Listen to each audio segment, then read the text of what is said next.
అవినాషే ఎందుకు కావాలి? చెప్తాం. కాపు నేస్తం వచ్చింది, రైతు భరోసా వచ్చింది, నాకు పింఛన్ వస్తుంది, పర్వాలేదు. ఆయన గెలిచాడు కానీ ఒక్కసారి మా ఏరియా కాల. మాకు చేసిందల్లా అవినాష్ గారే. మాకు ఎప్పుడు ఏ ప్రభుత్వంలో కూడా ఈ రోడ్డు పడల. ఇన్ని ప్రభుత్వాలు మాని కానీ అవినాష్ గారు వేయించాడు ఈ రోడ్డు మాకు. ముందున్న ప్రభుత్వం కన్నా ఇప్పుడు ప్రభుత్వం చాలా బాగుందండి. అన్ని పథకాలు అందుతున్నాయి అందరికీ.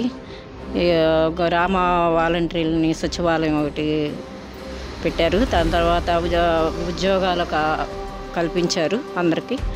చాలా బాగుందండి ఈ ప్రభుత్వం. అంతకన్నా ముందు ప్రభుత్వం కన్నా ఈ ప్రభుత్వం చాలా బాగుంది. విద్యాదీవెన, విద్యా కానుక, ఈ నవరత్నాలు అనే పథకాలని పెట్టారు.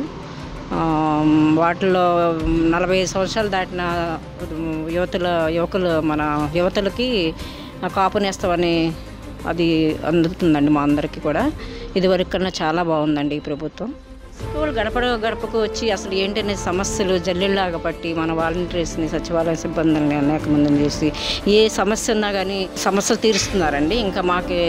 ఇంకా ఆయన మేము అడగకముందే ఆయన అన్ని సమస్యలు ఉన్నా కానీ అన్ని సమస్యలు తీరుస్తున్నారండి. చాలా బాగున్నాయండి. విజయవాడ తూర్పుకి నువ్వే కావాలి.